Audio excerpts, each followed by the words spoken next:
Hi, and welcome to the Canvas Church podcast, where you can listen to our weekly sermons. Thanks for joining us on this journey as we look to God's Word to mold us into people becoming the church. Well, good morning, Canvas Church. Man, great to have all of you here today. What an incredible crowd on Super Bowl Sunday. I'm impressed, very, very impressed. Now, it might be because none of you have a dog in the fight. Totally acceptable, sort of. I get it. As you can see, I'm rooting for the Seahawks. Go Hawks. Unless you think I'm a bandwagon fan, I'm going to take you back to 1992. I had a jersey similar to this, only it was a jersey of the day. It was an all-white one. I would also rock it with a hooded sweatshirt when I'd go down to the middle school and pick up my girlfriend, Heidi. We can talk more about that story later. I thought it looked great. It was only after we got married that I found out she hated it and she was embarrassed every time I showed up at her school. And then, you won't believe this, shortly after we got married, she found a garbage can for the jersey. I know. I'm not bitter, I promise. But I can only imagine what that jersey might be worth these days. We'll never know.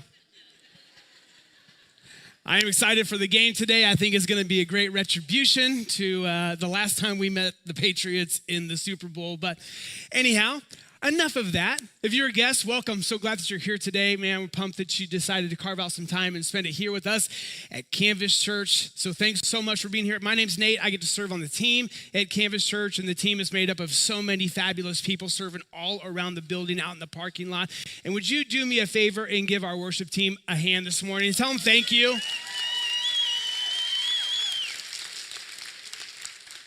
Really pumped at the way that they're stepping in and filling in this transition time. Just love the atmosphere of worship they're bringing to us Sunday after Sunday. So really grateful for them. Also, before we jump to today's message, I want to announce we have Baptism Sunday coming on March 8th. Sunday, March 8th. Mark that on your calendar. And here's a couple reasons why you want to mark it on your calendar. One, if you've been baptized, you want to be here because we celebrate like nobody's business when people get baptized. When we're celebrating people who are transitioning from death to life, it is an opportunity to celebrate. So make sure you come out and celebrate with us. If you're here and you're a follower of Jesus and you have not yet followed him in baptism, I want to encourage you to get signed up. You can do that in your bulletin, scan the QR code, and get baptized. It's a public declaration of an inward faith. It is something that Jesus did himself, and then he told us to do. Therefore, because God has given me all authority, this is Jesus' words as he's leaving this earth. He says, therefore, Go make disciples of all nations, baptizing them in the name of the Father, the Son, and the Holy Spirit, and teaching them all that I have commanded. So we follow Jesus's, not only his actions, but we follow his commands when we get baptized. So if you haven't been baptized, we would love to celebrate with you on Sunday, March 8th at Baptism Sunday. Now this morning, we're jumping into part 5 of our Ruth series, Ruth, a story of hope. I hope that you've been along on the journey with us. If you haven't or you've missed something along the way, no worries. You can get it on demand, podcast, YouTube, Facebook. It's available in all of those places. I encourage you to go back and catch yourself up. But this morning, we're in part 5, and the title of today's message is Redeemer. Redeemer. Now, I got a question as we get things kicked off here today. I want you to think about a time when you felt the relief of a light at the end of the tunnel. That moment where you realize all of a sudden everything has shifted. All of a sudden there's a glimmer of hope. You can finally maybe catch your breath. Like, I don't know what the season looked like for you when you finally felt the light at the end of the tunnel, but my guess is every one of us has a story. We have something we can point to and say, there was this moment. Now, that turn of phrase, it was born out of a literal experience long before it became a metaphor for hope after prolonged hardship. It literally happened. Like, this phrase came about in the 18th and 19th centuries where workers were building canals and they were working in the mines and they were building railroads and tunneling their way through mountains. And often they would work long stretches in the dark, just long stretches with no light, working by way of artificial light and trying to accomplish a task or trying to accomplish a goal. And then there always would come a moment where light would begin to shine through, where they realized not only were they almost finished with the task at hand, but they were also almost out of danger's way. You could imagine what it would have been like in the 18th and 19th century, building waterways, building, like digging in mines and tunneling your way through mountains for railroads. And can you imagine that moment where all of a sudden, even the smallest glimmer of hope began to shine through? Now, this is a really poor example because I was in no way, shape, or form in danger. In fact, I had subjected myself to this journey, like, willingly. Anybody been on the Hiawatha Trail before? Yes. And we have artificial headlamps and all that, but that first tunnel's no joke, right? That thing's like 1.5 miles long. And you don't realize that 1.5 miles is a long way until you're like in the middle of the tunnel and the temperatures drop 20 degrees and you keep pedaling and pedaling and pedaling. And you think to yourself, at some point, there has to be an end to this tunnel. And then you see it. It's a long ways off, but you see just this little glimmer of light, this little glimmer of hope that you're going to, if you keep moving, you're going to be out of this tunnel soon enough. As I already said, if given enough opportunity, we could go around the room and we could all share our stories or our moments of the light at the end of the tunnel experience. In fact, for those of you who are in Canvas groups, I hope that you do share some of your stories in your groups this week as you gather together and dialogue about what's monologued this morning. So we all have these moments. Everyone who has been in a long, dark, hard season, you know the difference between wanting hope and actually seeing hope. They're radically different. This, in the midst of the hardship, in the midst of the trial, there's this deep desire to have hope. And then all of a sudden there's a moment where there's a glimmer of hope and you can actually see it for what it is. You can finally see the light at the end of the tunnel. Now, as you know, the light at the end of the tunnel does not mean that you're out of the tunnel yet. In fact, when you experience the light at the end of the tunnel, you are still, in fact, in the tunnel. You're still in it. Like, you haven't come through it yet. You're still in the midst of it. But it does mean this. It does mean that darkness does not get the final word. That there is finally hope on the horizon. There's something to aim at. There's something to fix your eyes on. For me, the darkness of the night has always been a strange enemy of mine. When I'm going through a season where my mind's filled with a lot of stuff, I'll wake up in the middle of the night and my mind just starts rolling. Anybody else similarly wired? And my mind just gets rolling. And this is what I tell myself in the middle of it. Listen, just make it to morning. Just get to the morning and everything's going to be okay. In fact, sometimes I have to get up, I start to read, and I crack open the blinds. And I crack open the blinds because I want to see the first glimmer of sunlight on the horizon. Once I see that, it's amazing how my mind can rest and my body can then rest as well. Why? Because there's a light at the end of the tunnel. Darkness is not going to get the final word. Morning is on its way. Our text today, it marks a turning point for one of the main characters in the story. It marks the turning point for Naomi. This is a moment where her outlook begins to change, it begins to shift, not because all of a sudden, suddenly everything is better, but because she recognizes something she had not seen before. And this recognition of something she hasn't seen before can be summarized in this simple statement: rescue comes from a redeemer, or rescue comes through a redeemer. By the time we're done here this morning, I hope that you have a good understanding, a good foundation, an anchor point for what this means, that rescue comes through a redeemer. And this is why that's my hope. Is because just like Naomi, each of us needs a redeemer as well. Each of us needs to be rescued. Each of us needs to recognize the hope that comes through the redeemer, not through what we can accomplish on our own. So my prayer is the same reality that Naomi had would also be a reality for you and I. It would be a turning point for us as well, no matter where we're at in the season of life, that we would have something to fix our eyes on that will help us walk through any season we come to in this life. If you have your Bibles, go ahead and open to Ruth chapter 2. We're going to be in verses 19 through 23, so we're closing out the end of chapter 2 this morning.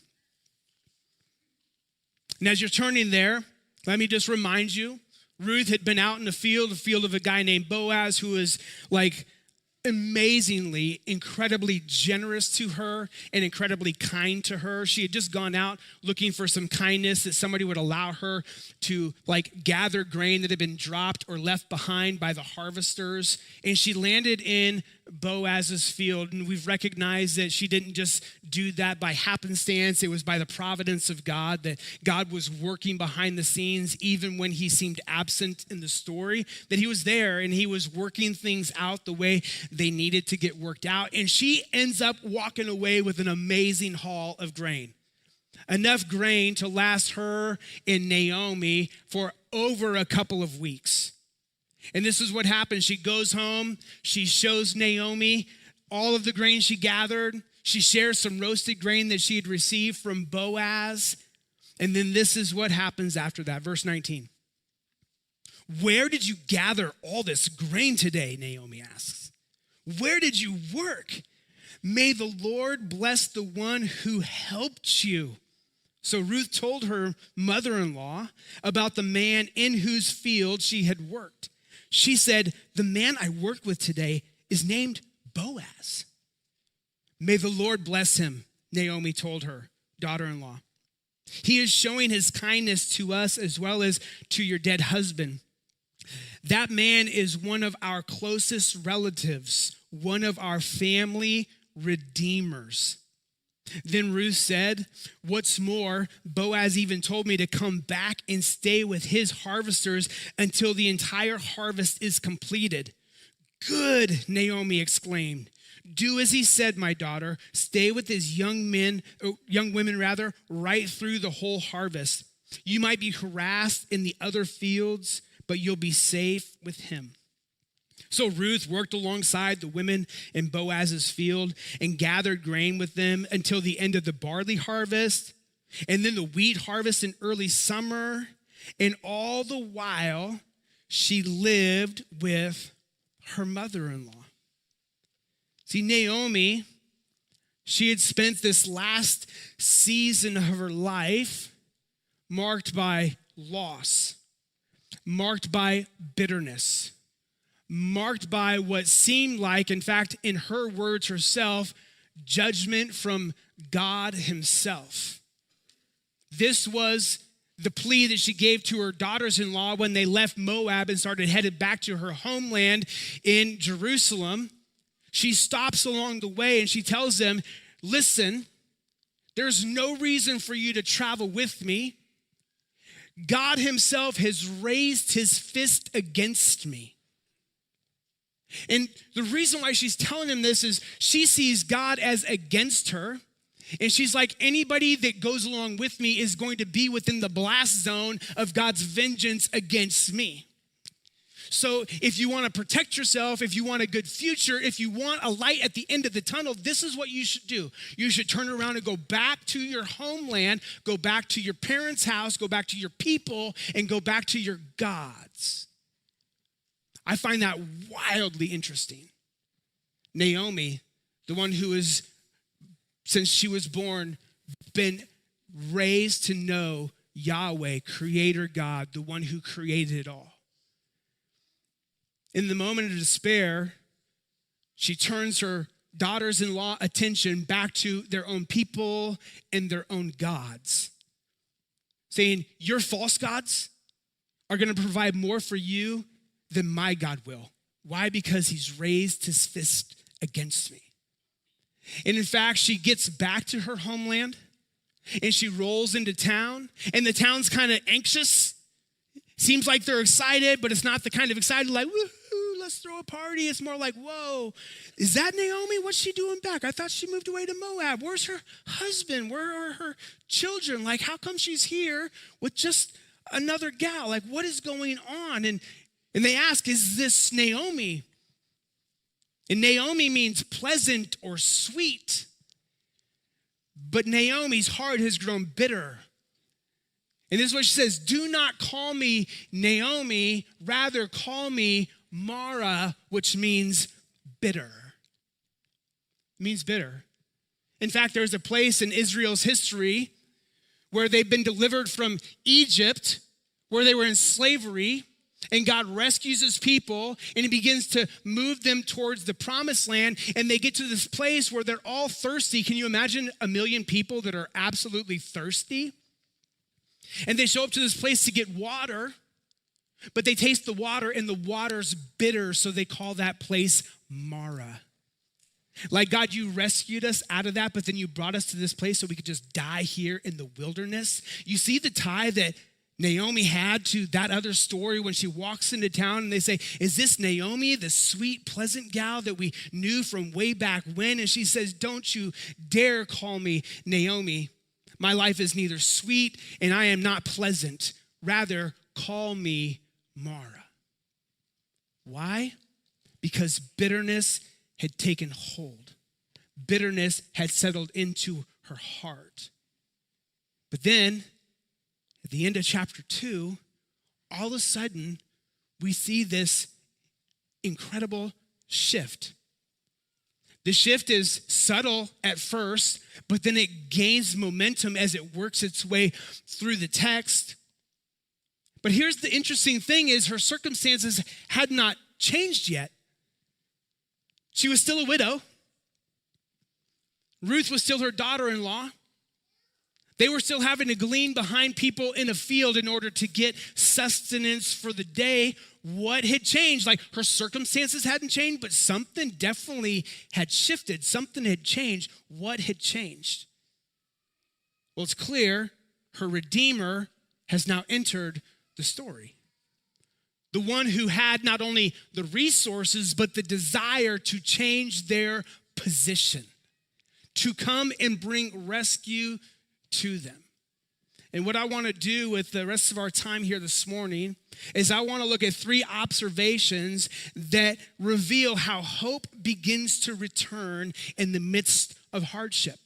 Just 3 observations that I see from Naomi's response here to the generosity of Boaz, and as switches begin to flip in her mind as she begins to see the light at the end of the tunnel. And then that's when hope begins to show up. And this is why I want to point out these observations, is that each of us in here might find encouragement in this text. That you'd find encouragement for your own circumstance. Maybe you'll find some tools in this text that are going to help you walk through whatever you're walking through currently or whatever you're going to walk through in the future. And also, I want to point out the observations so that each one of us are reminded here this morning that we too need a Redeemer. We need somebody to show up in our life to do the very thing that we can't do ourselves. We each need a Redeemer. And for some of you this morning, salvation is on the line for you in the Redeemer. Eternity is in the balance because you're in need of a Redeemer, because you've never surrendered your heart and your life to Jesus. Jesus is our ultimate Redeemer. All of this story of Ruth is meant to point us forward toward Jesus so that we can see him as our ultimate Redeemer. So as I work my way through these three observations, if you're here and you've not yet surrendered your heart to Jesus, I want you to process this through this reality that you are in need of a Redeemer, and his name is Jesus. And I think you're here this morning not by accident, but on purpose, so that you would recognize your need for a Redeemer.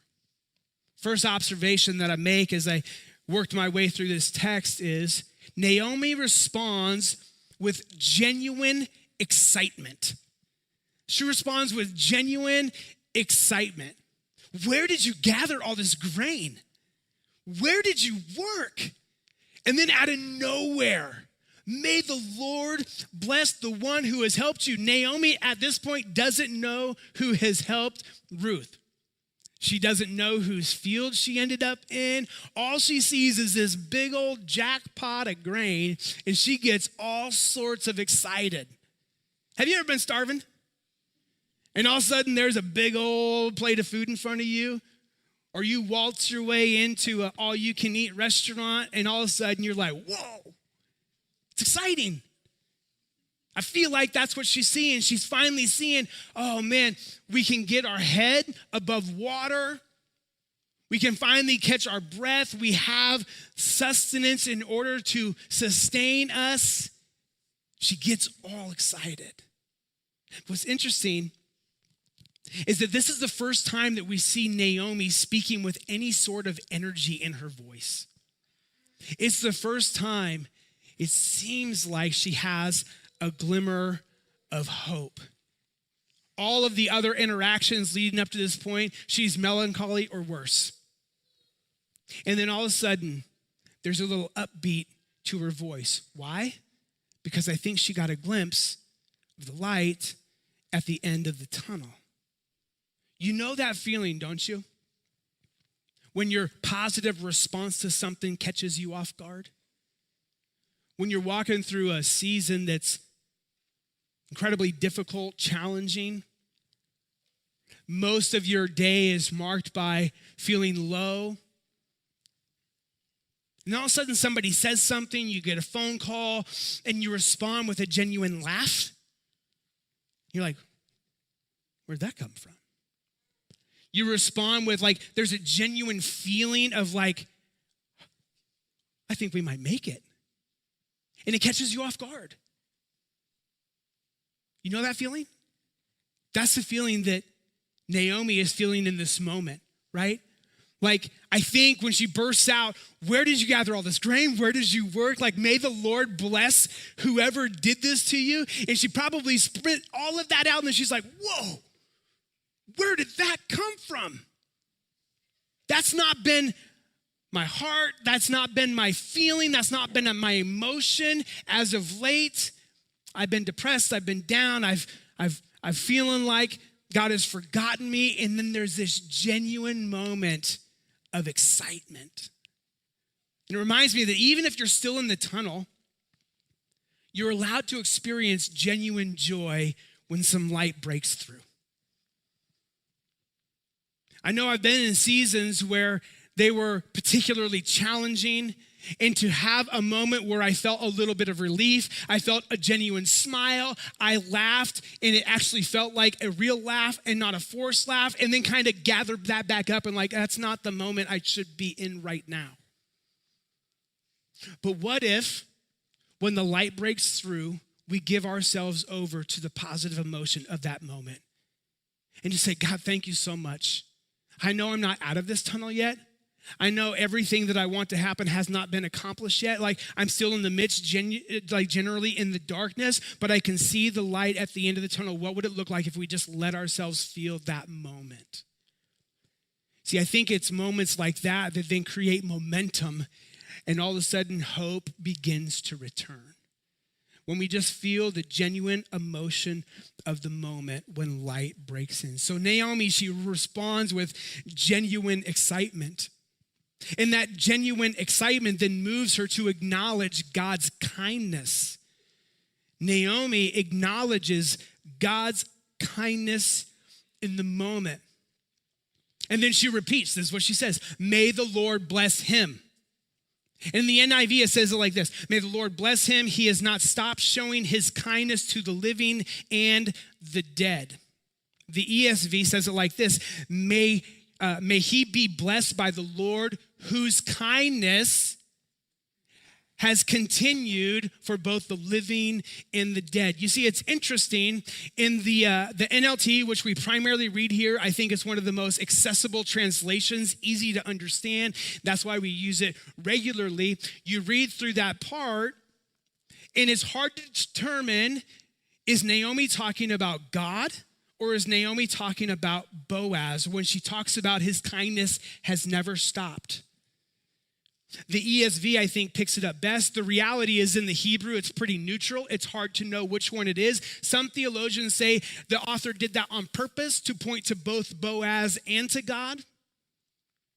But just the structure of the sentence and then what she says afterwards, this man, he is one of our kinsman redeemers. I think the best translation, the most accurate, is in this moment, Naomi is seeing the kindness of God that has never stopped. I want you to check that, like grab a hold of that. The same Naomi that said, God has raised his fist against me. You can't trust my God. You should go back and trust your own gods. But in this moment, all of a sudden, it's like the veil begins to lift. The clouds begin to part. All of a sudden, the muddy water begins to settle, and she can begin to see clearly what she could not see before. The kindness of God has never stopped.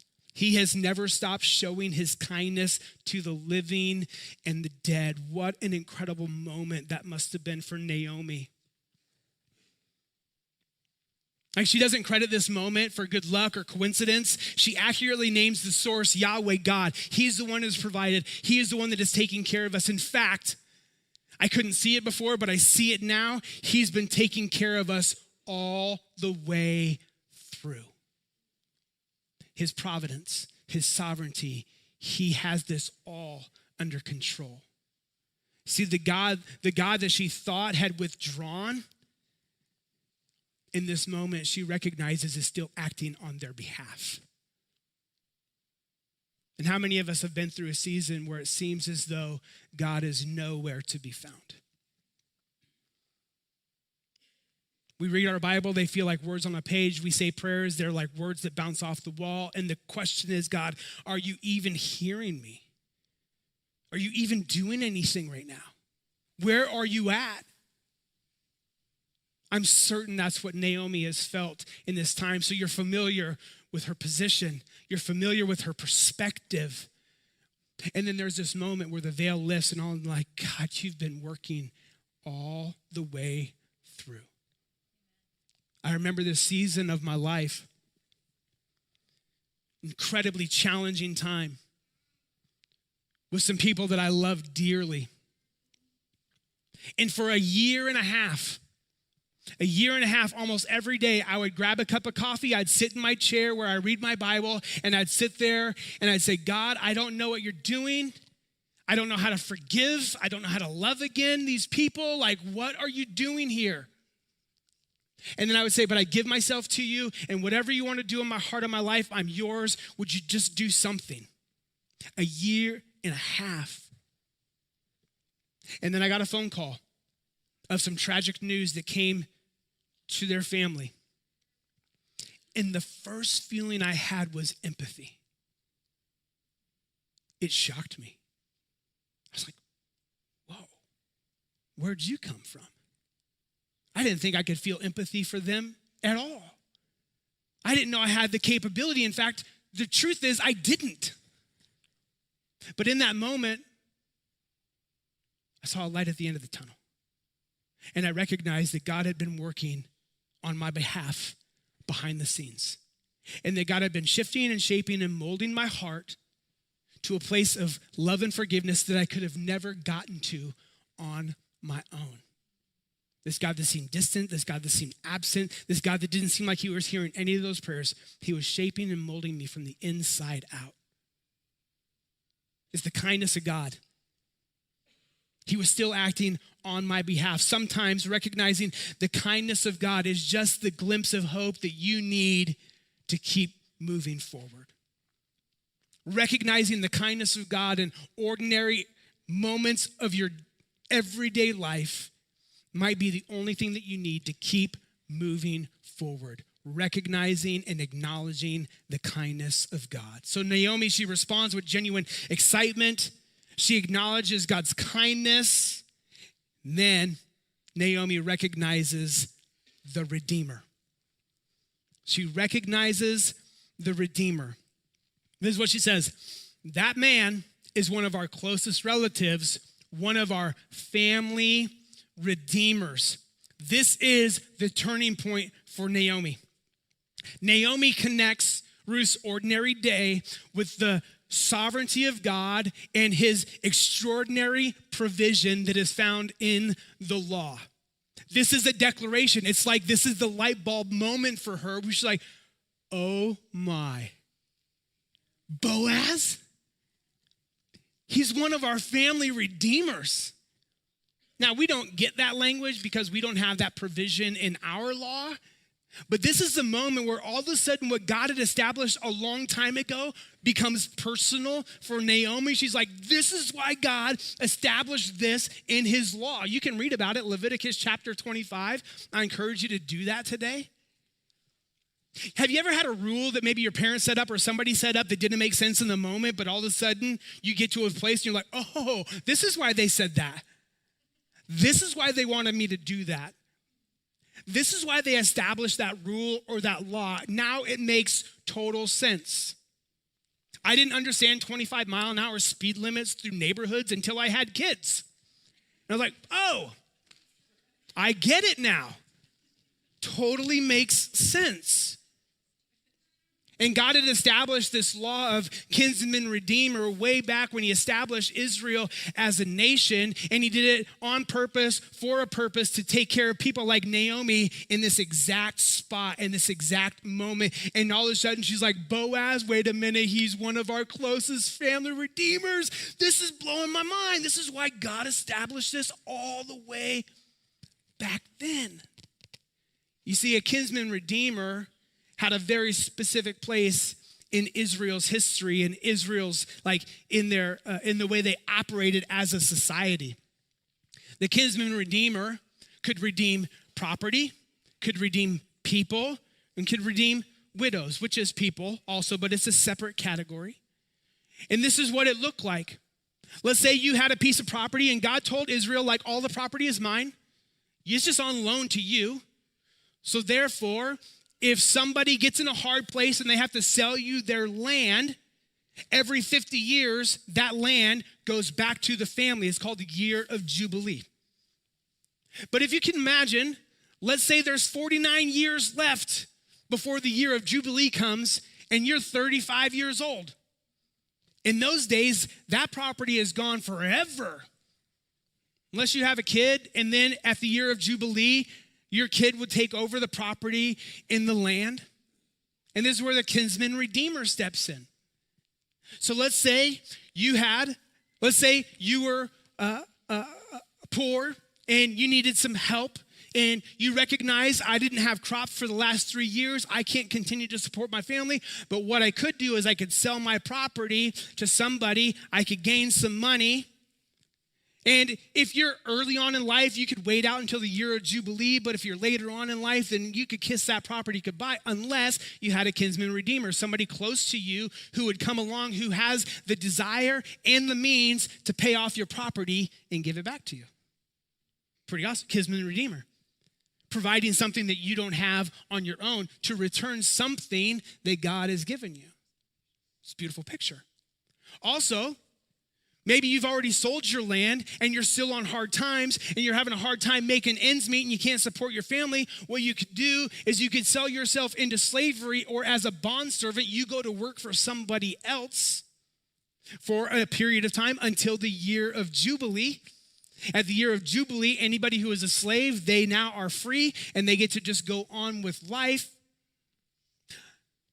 If you sell yourself as a bondservant or a slave, then you have to work for them until the year of Jubilee, unless you have a kinsman redeemer, somebody who comes along and says, I will pay to get you out of slavery.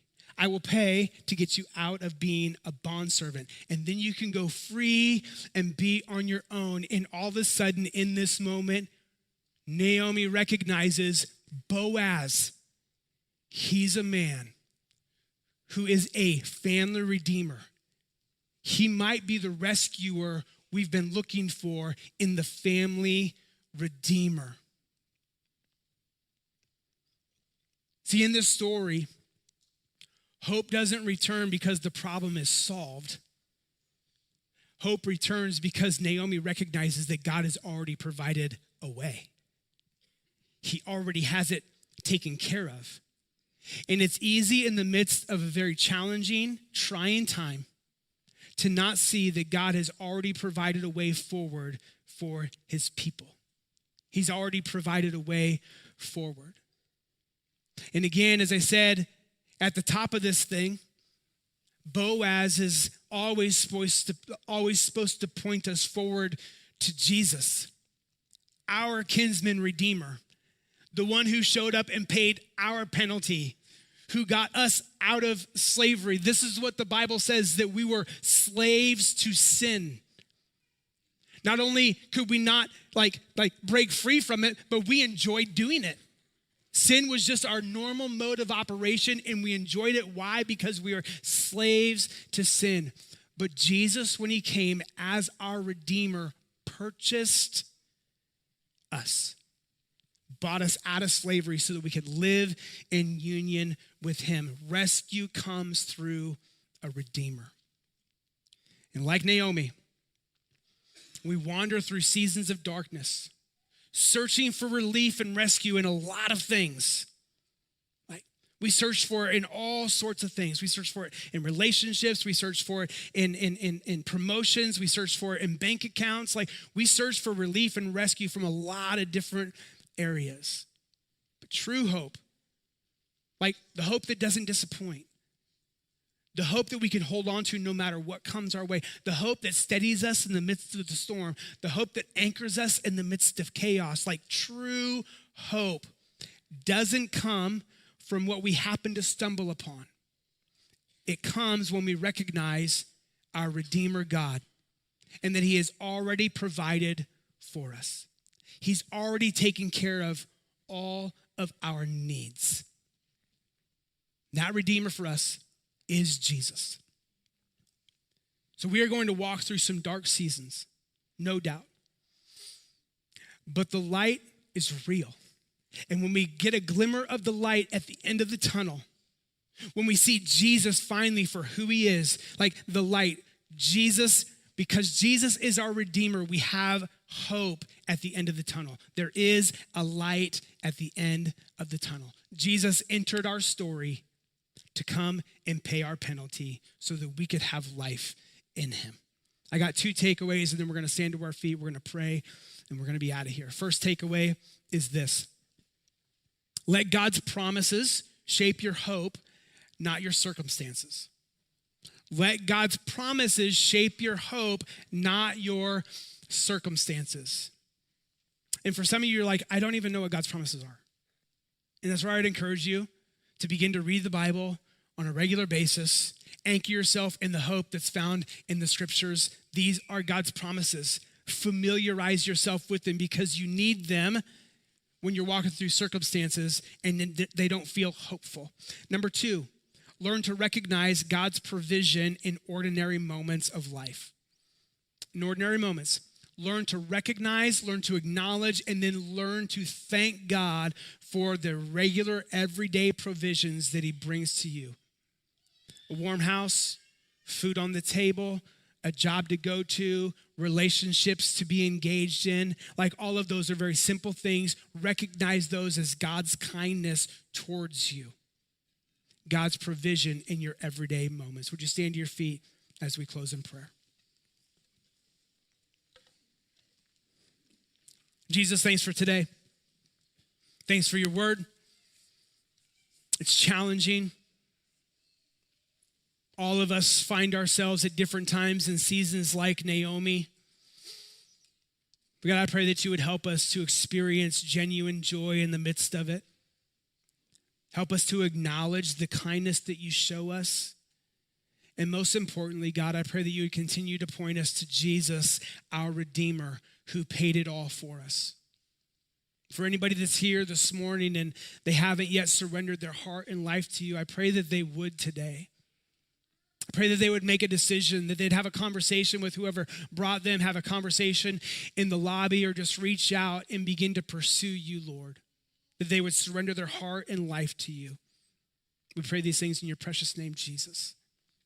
Amen. Thanks for tuning in. This concludes today's message. New sermon podcasts are uploaded by Tuesday of each week. We'd also love to invite you to our live gatherings each Sunday at 10 a.m. Our gatherings are also streamed live on YouTube and Facebook each week. On behalf of the Canvas Church team, we hope you have a great week, and we'll catch you next time.